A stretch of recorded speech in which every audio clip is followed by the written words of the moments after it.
We all feel something when we look at the night sky and see a lot of bright stars shining. Maybe some people feel lonely when they stare upward, or maybe some people feel empty, as if all that distance had nothing to say back. But for the great majority of people, that sight works like a trigger for a curiosity that has followed humanity for a very long time. The question is old and simple, and it refuses to leave us alone. Are we the only living beings in the universe? That question does not arrive only when you read science books. It arrives on ordinary nights, when the air is clear and the city lights are far away, and you suddenly realize how many other suns are burning in the dark at the same moment you are standing there wondering about your place among them. On a starry night, you can see somewhere between 2,500 and 5,000 stars with the naked eye. Most of them are less than 1,000 light years away from here. That already sounds like a lot, and it is until you remember that we are measuring distance inside a single galaxy, not across the universe. A light year is the distance light travels in 1 year, and even 1,000 of those units is still a local neighborhood inside the Milky Way. The stars you can name from memory, the ones in familiar constellations, are almost all close neighbors on the galactic scale. They feel infinite because human eyes cannot grasp depth at that distance, not because the sky is showing you the whole cosmos at once. If you have ever looked at the sky and had the feeling that the universe is immense, I need to disappoint you. Everything we can see in the night sky without a telescope corresponds to less than 1% of the diameter of the Milky Way, our home galaxy. In other words, the entire night sky is contained inside a tiny region of one galactic disk, like a small circle drawn on a much larger map you cannot see all at once. Every constellation you learned as a child, every myth tied to those patterns, lives inside a thin slice of one spiral arm. The rest of the galaxy is out there, but it is too faint, too far, or blocked by dust for your eyes to register. You are not looking at the universe, you are looking at the postage stamp on a continent. I know that can seem a bit dull, because it shows how insignificant we are on the scale of the universe. Nobody enjoys learning that their sense of wonder was aimed at a corner of a corner. But I promise you that things get more exciting from here, because what comes next is not poetry. What comes next is counting.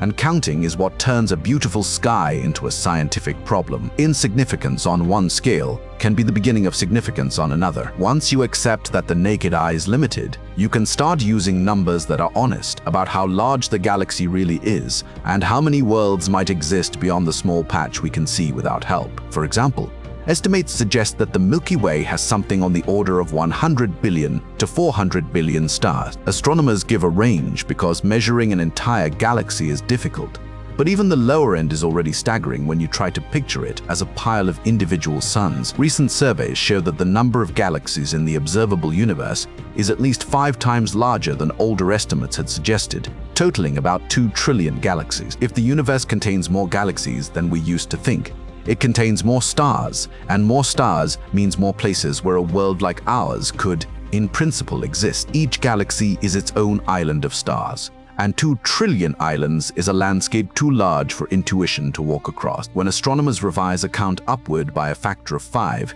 they are not tweaking a detail. They are changing the stage on which the whole drama plays out. 2 trillion galaxies is not 2 trillion copies of our neighborhood, but it is 2 trillion chances for planetary systems to form under gravity, chemistry, and time. The observable universe is the part we can, in principle, see, not all of reality if reality extends further. Even within that observable patch, the census we are building already dwarfs the stories our ancestors told under naked eye sky. Now, if all those galaxies have, on average, about the same number of stars as the Milky Way, which is a reasonable hypothesis, the total number of stars in the observable universe lands around 10 to the power of 23. 10 to the power of 23 is not a quantity the human mind was built to hold. You can say the words, but you cannot feel the weight. Still, it is the starting point for every serious conversation about whether we are alone, because every one of those stars is a potential address where matter could have organized into something more complicated than gas and dust. Reasonable assumptions about averages are how science begins before precision arrives. Here, the average is already enormous. Of those countless stars, about 20% are thought to be of the same type as our Sun. In other words, about 1 in every 5 stars in the observable universe is similar enough to the Sun that it could host its own planetary system, much like ours, and at most conservative, Our latest estimates suggest that at least 22% of those sun-like systems contain a planet with dimensions comparable to Earth. Those percentages are not wild guesses pulled from science fiction. They come from surveys of real stars, real light curves, and real Doppler shifts measured over years of observation. When you combine 1 in 5 with roughly 1 in 5 again, you are already narrowing an absurdly large number down to something that still remains absurdly large. The point is not precision to the last decimal. The point is that habitable real estate is not a rounding error in the cosmic budget. It is a recurring pattern in the data we have already collected. That means that with the data we have so far, about 1% of all stars in the observable universe appear to have an Earth-like planet orbiting them. 1% sounds small when you say it quickly. But 1% of 10 to the power of 23 is not small in any human sense. It is a number so large that calling it a minority does not make it rare in the way we usually use that word on Earth. We are talking about worlds with rocky surfaces, roughly the right size, at distances where liquid water could exist. We are not yet talking about forests, cities, or radio telescopes. We are talking about real estate. The universe appears to have a great deal of real estate that looks habitable on paper. Earth-like, in this context, does not mean a clone of our continents and seasons. It means a rocky planet near enough to its star that water could be liquid on the surface, without every detail of our atmosphere copied exactly. That is the standard exoplanet surveys use when they report a world in the habitable zone. It is a physical threshold, not a promise of biology. Still, it is the threshold we know matters on Earth. If life elsewhere follows chemistry anything like ours, these are the addresses where you would expect the story to begin. Everything after that first threshold is what the Drake equation tries to label step by step, without pretending we have already measured minds from a distance. To organize the avalanche of numbers we have been using, astronomers developed the Drake equation. It does not tell us how many civilizations exist. It tells us which questions we need to answer before we can estimate that number with any honesty. How often do stars form? How many of those stars have planets? How many planets could support life? How often does life actually appear? How often does that life become intelligent? How long does a civilization keep broadcasting before it goes quiet? Each of those variables is a door, and we still do not know what sits behind several of them. The equation is a chain of conditional probabilities, and a chain is only as strong as its weakest link. Frank Drake wrote the equation in 1961, not as a prophecy, but as an agenda. He wanted a way to show which parts of the problem needed data. Some factors have improved since then. We now know planets are common. We still do not know how often life begins, or how often intelligence follows from life, or how long technological species survive once they learn to build radios and nuclear weapons. Multiply unknowns together and honest people admit uncertainty instead of pretending certainty. That humility matters because the Fermi Paradox begins when people skip the humility and treat each step in the chain as easy. The equation is famous not because it solved the problem, but because it made the problem visible on one line of symbols. Every missing measurement is a place where optimism or pessimism can sneak in without evidence. That is why serious SETI researchers talk about the Drake equation as a map of ignorance, not a calculator of neighbors.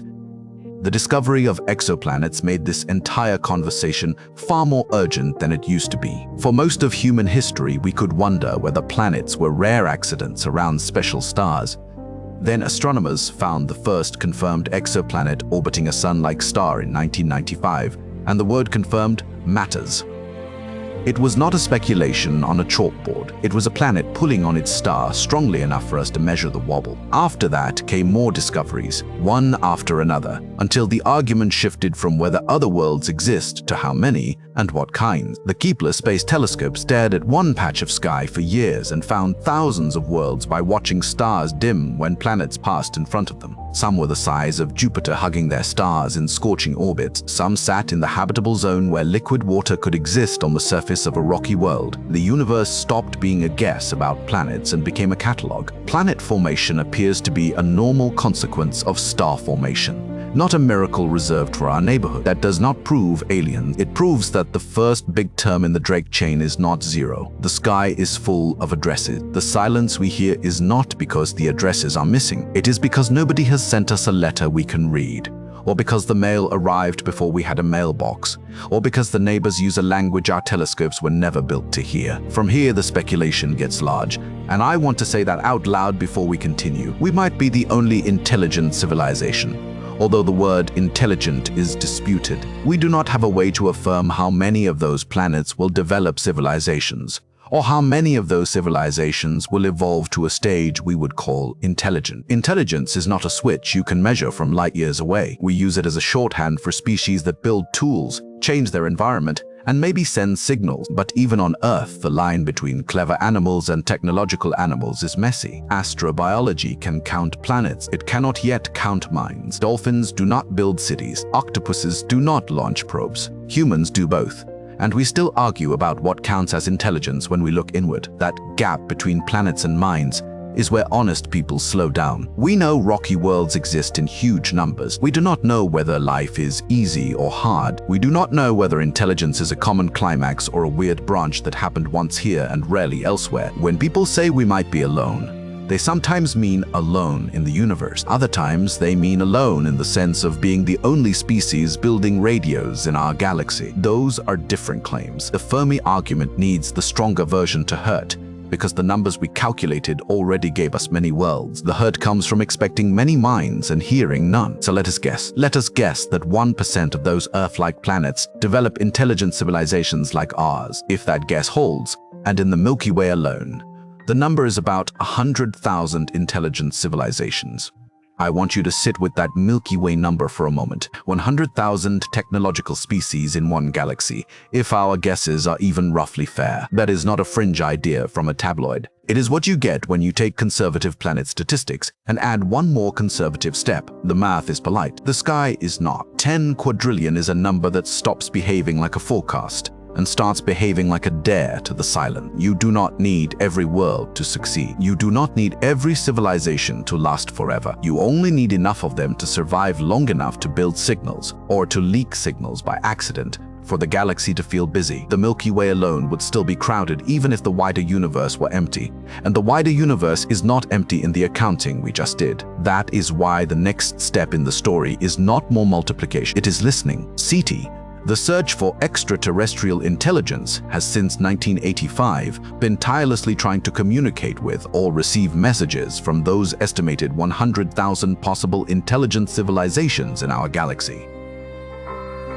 It is not unreasonable to argue that if 100,000 civilizations exist in the Milky Way, or even probable 100,000 intelligent civilizations in our galaxy, then at least a small fraction of them should be trying to communicate with us. Not all of them need to be friendly. Not all need to be curious about us specifically. Only a tiny fraction, broadcasting in ways we could detect, would be enough to change history. The argument is modest. The result is not. You are not asking for a galaxy full of pen pals. You are asking for one needle in a haystack, the size of a spiral arm, and the haystack is made of natural radio noise from pulsars, quasars, and the quiet hiss of the cosmos itself. Think about what a small fraction means inside 100,000. If only one civilization in 10,000 broadcasts, you still expect 10 active senders in our galaxy. If only one in a million broadcasts, you still expect one sender for every block of a million civilizations. SETI has spent decades pointing sensitive dishes toward promising stars, sorting natural static from patterns that might carry information. The search is not an afternoon hobby. It is a sustained bet that someone else also chose radio at some point in their history, or that their leakage is strong enough for us to trip over by accident. The dishes move slowly across the sky because the sky is enormous and our time is limited. Every negative result is data. It tells us that at least in the directions we have scanned, on the frequencies we have checked, nobody is shouting loud enough for us to hear yet. But since 1985, you know how many of those civilizations have tried to communicate with us in a way we could verify? None. Not one, nothing. No confirmed signal, no readable message, no artifact in orbit, no megastructure eclipsing a star in a pattern that repeats with purpose. And things get even stranger when you remember that our sun is a relatively young star in the Milky Way. The silence is not a small detail at the edge of the story. It is the story. Every time we increase the number of planets, the silence gets louder, not quieter. The silence did not begin in 1985. It began at lunch. In the summer of 1950, physicist Enrico Fermi was walking to lunch with colleagues in Los Alamos. The talk turned toward flying saucers and the possibility of interstellar travel. Fermi ran rough numbers in his head, looked up at the sky, and asked the question that still haunts the field. Where is everybody? He was not being poetic, problem, or a hand. He was being mathematical. Mathmany, R says. They have father report, have assess many, have as said, T to, all we hear, all be. If civilizations arise with any regularity over billions of years, the galaxy should look occupied. Old species should have had time to spread, build, and leave traces we could not miss. Instead, we see natural stars, natural noise, and natural history. The gap between expectation and observation is what people named the Fermi Paradox. Lunch ended, the question did not. Before SETI became a sustained program, there was Project Ozma in 1960, when astronomer Frank Drake pointed a radio telescope at two nearby sun-like stars and listened. Nothing came back. That was not failure in the scientific sense. It was the first deliberate attempt to test the idea that someone might be broadcasting toward us. Years later, in 1977, a telescope in Ohio picked up a signal so strange that Jerry Eman circled it on the printout and wrote one word in the margin. Wow. It lasted 72 seconds. It never repeated. It remains unexplained, and it remains alone, one hint in decades of listening that refused to become a conversation. Ozma and wow are bookmarks in a long book that is mostly empty pages. They matter because they prove we are willing to look, not because they prove we have been answered. In 1974, humanity also sent a message of its own into the void. The Arecibo message was a binary portrait of our species, aimed toward a globular cluster tens of thousands of light years away. It will arrive centuries from now. Whether anyone will still be listening on either end is anyone's guess. Listening and shouting are both young habits for us. We are equally inexperienced at knowing which habit the galaxy reward. The message encoded our DAA, our solar system, and a crude stick figure of a human being. It was a postcard, not a treaty. If a reply ever comes, our descendants will be the ones opening the envelope, not us. That means there are stars older than the Sun, with planets similar to Earth that are also older than Earth. Other civilizations that might exist on those worlds would have had much more time to develop than we have had. Age matters because evolution is not only biology, it is also technology, culture, and the accumulation of knowledge across generations. A planet that formed 1 billion years earlier than Earth had a 1 billion-year head start on chemistry, oceans, weathering, and maybe life. If intelligence appeared there even slightly earlier than it did here, the gap compound. We are not comparing ourselves to a twin. We are comparing ourselves to elders we have never met. Let us compare Earth, which is about 4.54 billion years old, with a hypothetical unknown planet that is 8 billion years old. On a timeline, that hypothetical planet would sit about 3.46 billion years ahead of us. The hypothetical planet could have been at our current level of technology here, while Earth was still on its way toward that stage. Billions of years are not just bigger numbers than million. They are different categories of time. A species with a multi-billion-year head start is not a slightly more advanced neighbor. It is a different kind of presence in the galaxy if it survived. Think of it as the difference between a student who started school a week early and a student who finished university before you were born. Both gaps matter. Only one gap makes you irrelevant to the syllabus. Just so you have a sense of scale, the slice of time from the extinction of the dinosaurs until today is about 64 million years. That slice feels enormous when you walk through museums of bones and ancient seas. On the hypothetical planet's calendar, it is a thin band. Trying to imagine the world as it was 100 years ago is already an extremely difficult task for most people. Trying to imagine the world 100 years from now is harder still, because you are no longer remembering, you are projecting into uncertainty. Now extend that exercise across millions, then billions, and the mind stops cooperating. Imagining a civilization 1 million years ahead of us is already a perfect shot in the dark. Imagining an advanced society with technology 3.46 billion years ahead of our own is, for practical purposes, unimaginable. Fortunately, there is a tool that helps us classify and categorize civilizations based on technology level, and that is the Kardashev scale. The scale does not tell us what aliens look like. It tells us how much energy a civilization can use. Energy is measurable. Energy is power over matter, over computation, over travel. If you want a sober way to talk about gods and monsters, Talk about watts. The Kardashev scale has 3 groups, or 3 types. A type 1 civilization can store and use all the energy of its own planet. We are currently a type 0 civilization, but we are learning to handle energy well. We are constantly discovering advances in energy technology, and that places us around type 0.7 on the scale. Perhaps within the next few centuries, we could become a type 1 civilization. Type 1 is not science fiction in the strict sense. It is a world that harvests earthquakes, weather, oceans, and sunlight at planetary scale without wasting most of the fuel. We are not there yet, but we are visibly climbing. Fusion research, solar farms, and grid storage are all pieces of that climb, even when progress feels slow from inside one human lifetime. Nikolai Kardashev proposed the scale in the 1960s because he wanted a measure that did not depend on science fiction costumes.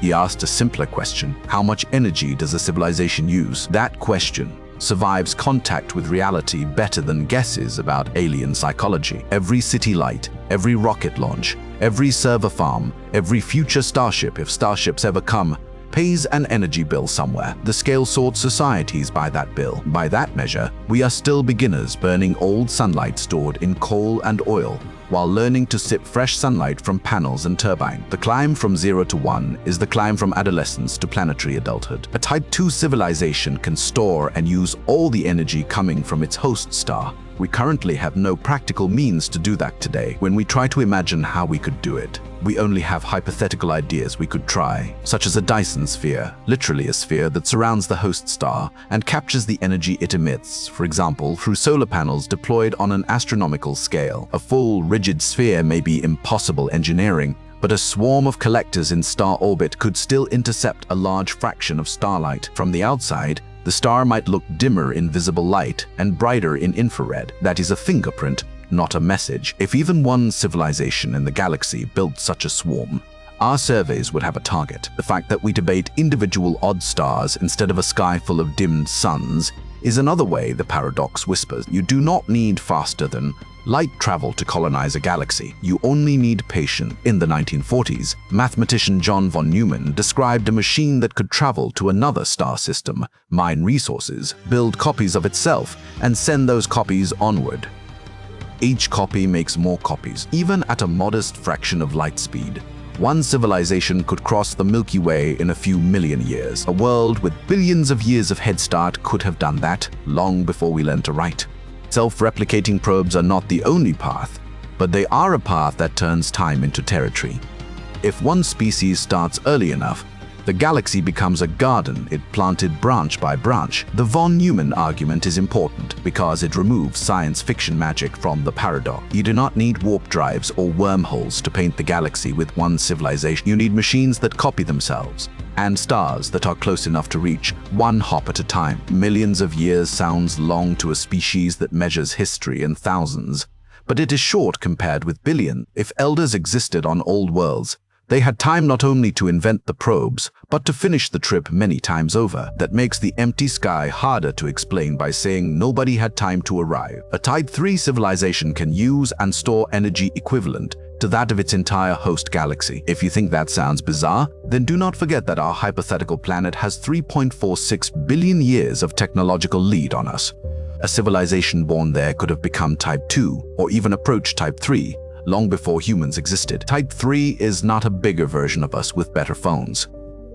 It is a culture that treats spiral arms the way we treat continents, if it chooses to expand at all. The scale is useful because it forces us to admit how small our current arguments are when measured against the age of plausible worlds. At Type 3, the conversation stops being about whether a species can visit a neighbor star. The conversation becomes whether a species can use entire regions of a galaxy as infrastructure. Waste heat would have to go somewhere. Organized motion of matter would show up in statistics over time. We do not see a galaxy obviously rearranged for efficiency. We do not see a sky glowing with the discarded warmth of countless industrial civilizations. That absence is one reason people take the paradox seriously. It is not only that nobody waved at us, It is that nobody seems to have rebuilt the neighborhood at the scale the Kardashev ladder allowed. A Type 2 civilization would not necessarily greet us to be detectable. Physics is not subtle. A star surrounded by collectors does not shine exactly like an ordinary star. Its infrared signature changes. Its light curve shifts. Astronomers have searched for those anomalies,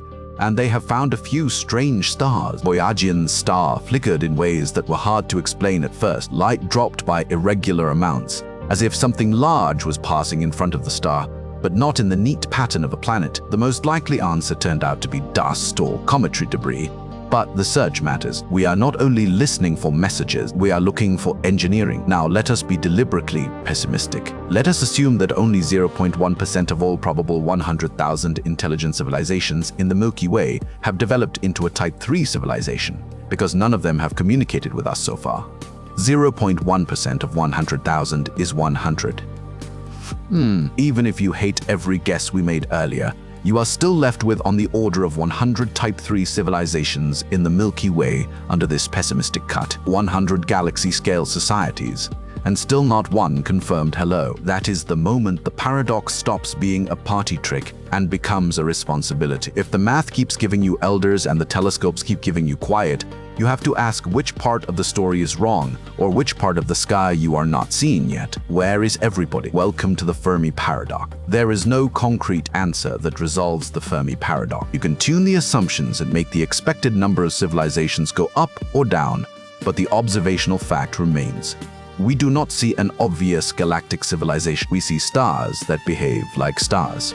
The paradox is the collision between statistical expectation and empirical quiet. It is one of the few places in science where a back-of-the-envelope calculation can make you feel lonely without proving anything about souls. The name came later, but the wound opened the moment Fermi asked his question over lunch. A crowded universe on paper should not look like an empty universe in practice. Either the paper is wrong somewhere in the chain of guesses, or the universe hides advanced life in ways we have not learned to read, or advanced life is genuinely rare at the stage where it rewrites galaxies.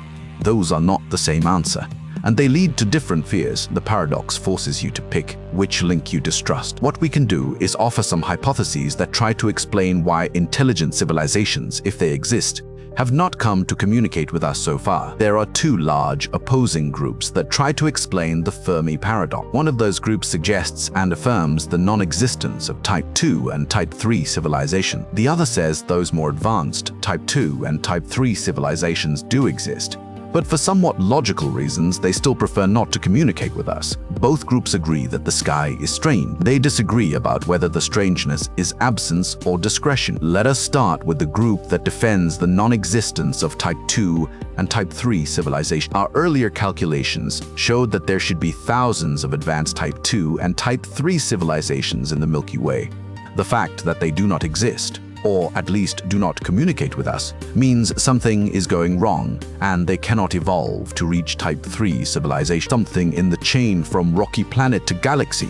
Spanning power is failing often enough that the sky looks empty. That failure might be biological, technological, or political. The name people give the failure, when it is systematic, is the Great Filter. This group does not need aliens to be hostile. It needs the road to power to be narrow. So narrow that almost everyone falls off before the galaxy notices. The Great Filter hypothesis says that at some point in the evolution of a civilization, on the path to becoming a Type 3 civilization, there must exist some kind of barrier, some kind of filter that is extremely improbable or perhaps even impossible to pass. If that is true, the great question is at what point in a civilization's evolution that great filter occurred. That leaves us with three alternatives. We are rare, meaning the great filter is behind us. We are the first, or we are in trouble.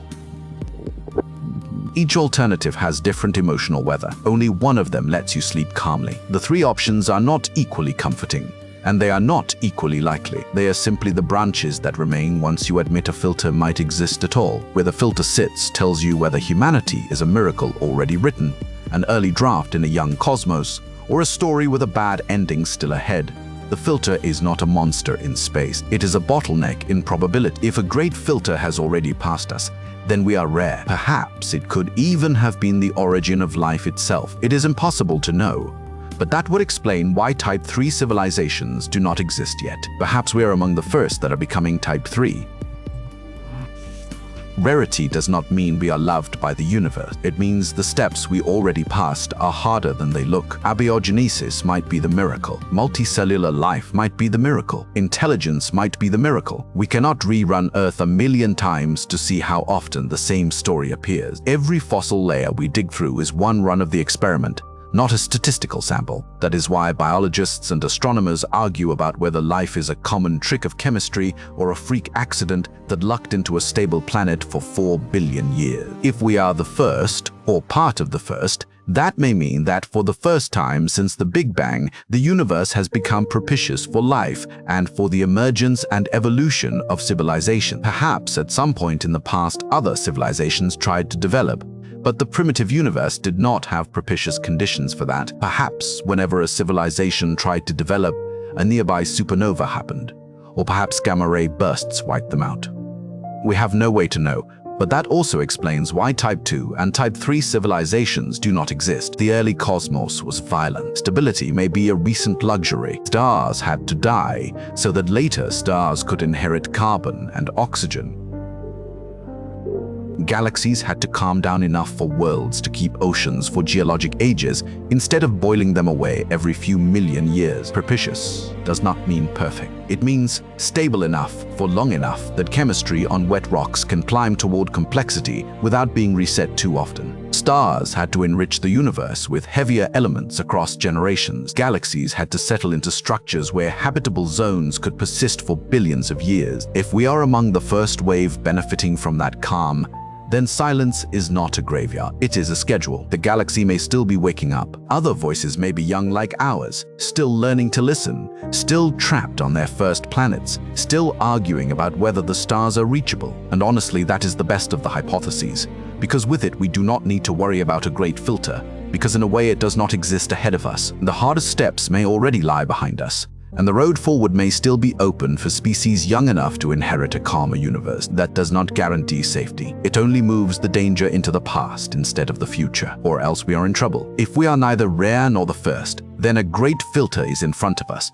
and we are only evolving and building our civilization toward the hour when we reach the same stage of evolution as all the other civilizations before us, only to fatally succumb to a great filter. The example from the argument is not a single dramatic day. It is the ordinary work of becoming powerful before becoming wise, repeated on countless worlds until the repetition stops leaving survivors. The galaxy would not echo with explosion. It would simply go quiet, one civilization at a time. Climate instability, engineered plagues, runaway artificial intelligence, and nuclear war are not science fiction on Earth. They are policy debates. If those debates are common wherever minds evolve, the filter might not be exotic, it might be us later. The rare Earth hypothesis pushes the great filter idea in a different direction. Perhaps it is not enough to have a planet the right size at the right distance from the right kind of star. Perhaps you also need a large moon to stabilize your axis over geological time, a gas giant like Jupiter to catch incoming asteroids and comets, and plate tectonics to recycle carbon and nutrients long enough for complex life to emerge. Each requirement sounds reasonable in isolation. Together, they shrink the habitable real estate dramatically. Rare Earth does not say life is impossible elsewhere. It says Earth-like intelligence may be a stacked lottery win. Add enough necessary accidents, and the galaxy can go from crowded in the math to empty in reality without breaking any law of physics. You could have many worlds with microbes and few worlds with radios. That would make the universe biologically busy and technologically quiet at the same time. The Fermi Paradox would not be a mystery about minds. It would be a mystery about how many filters stack before a species builds a telescope. But now, let us be a little more optimistic and look at the group that defends that Type 2 and Type 3 civilizations do, in fact, exist.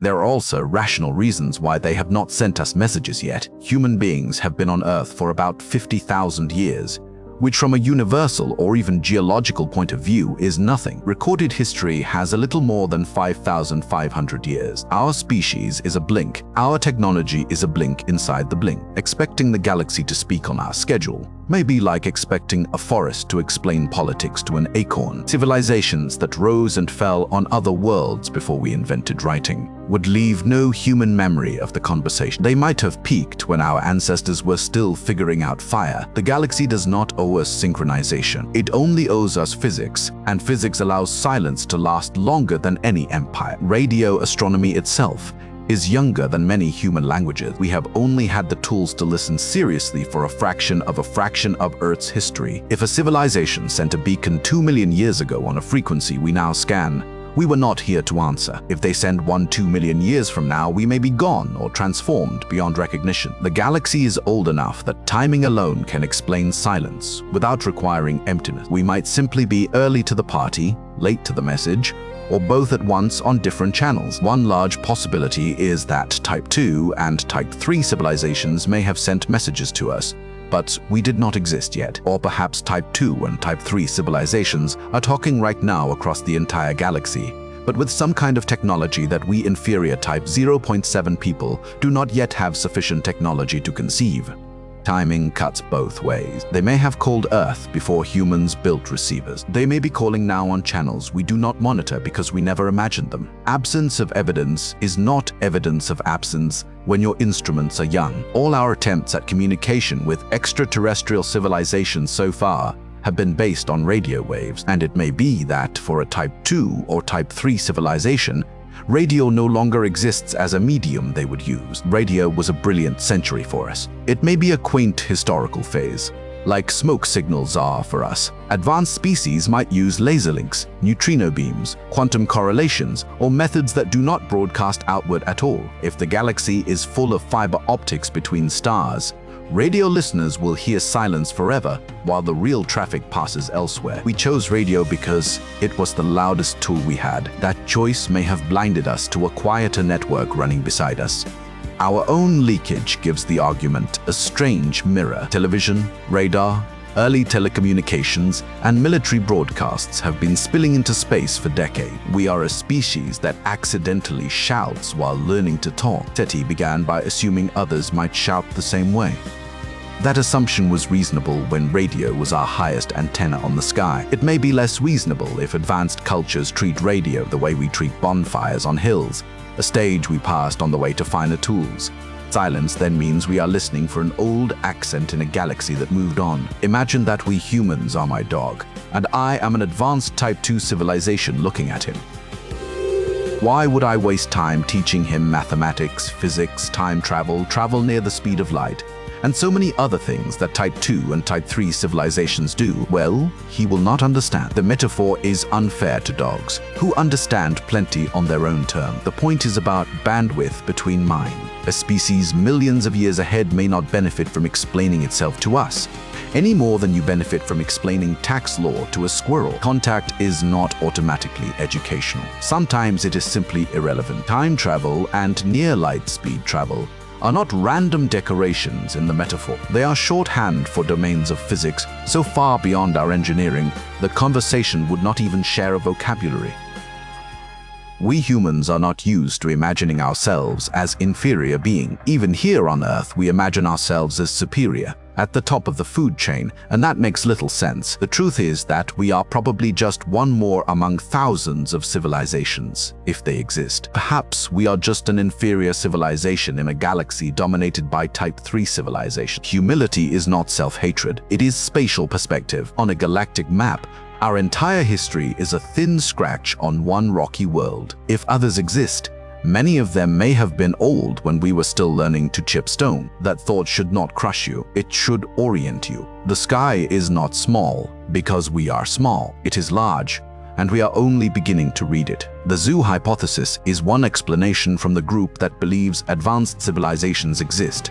Imagine humanity as animals in a nature reserve. The rangers know you are there. They may study you, but they do not enter the enclosure, because entering would destroy what they came to observe. A Type 3 civilization might treat the galaxy the same way, waiting until we reach some threshold before making contact. The zoo idea sounds gentle, But it also implies we are being watched without knowing the rules of the exhibit. That is contact delayed, not contact denied forever. It also raises an uncomfortable question about whether observation without intervention is kindness or neglect, when the observed species is about to light its own planet on fire. Then there is the dark forest.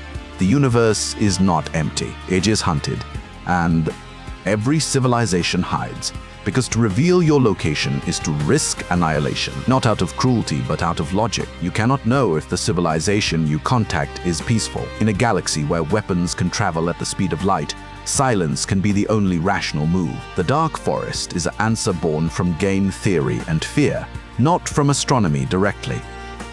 It does not require aliens to be evil. It requires them to be cautious in a dangerous woods. The logic is cold because it copies a pattern we already know on Earth.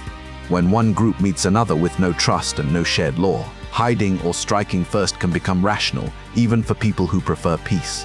Scale that instinct to interstellar distances and weapons we can barely imagine, and the galaxy becomes a place where broadcasting your coordinates is a gamble with extinction. The dark forest does not say everyone is hostile. It says you cannot afford to bet your species on the kindness of strangers. So nobody speaks. The forest stays dark. If the dark forest is real, broadcasting is not friendship. It is noise that might draw predators. We have been sending radio into the sky for about a century, leaking television and radar, and early internet leakage into space. Enthusiasts call that a beacon. Strategists call it exposure. The paradox then changes shape. The galaxy may be full of minds that learned to whisper. We are still learning to shout, and we wonder why nobody shouts back. Maybe everyone else learned the lesson we have not yet learned. Maybe they are waiting to make contact, not because they cannot find us, but because they chose a moment we have not reached. Threshold theories appear in many versions. Wait until we unify politically. Wait until we stop killing each other over borders.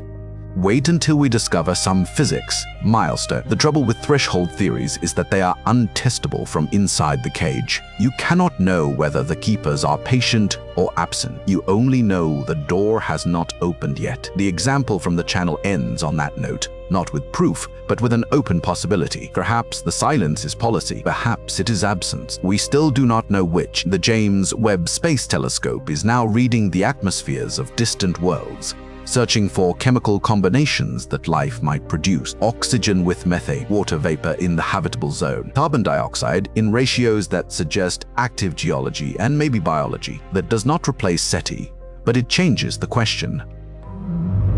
We are no longer limited to guessing how many Earth-like planets exist. We are beginning to ask which ones might breathe. If we find life out there, even microbial life, the Fermi Paradox sharpens instead of disappearing, because life may be common while loud civilizations are not. Webb cannot hear radio. It can smell chemistry across light years. That is a different kind of evidence, slower to collect but harder to fake. A biosignature is not a civilization, but it moves the argument onto firmer ground. Microbes do not build Dyson swarms.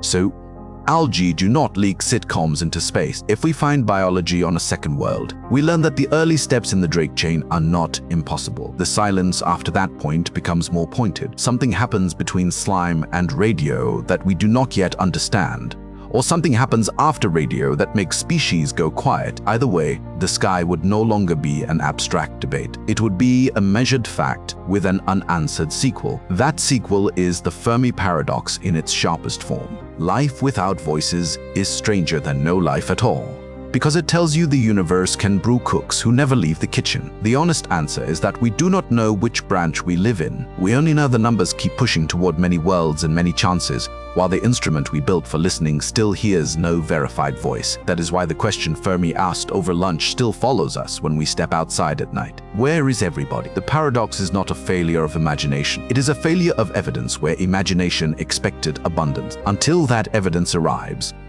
every clear night is both a classroom and a mystery, teaching us how large the stage is while refusing to introduce the cast. Thank you very much for joining me on this journey through the cosmic mysteries, and until next time, keep looking.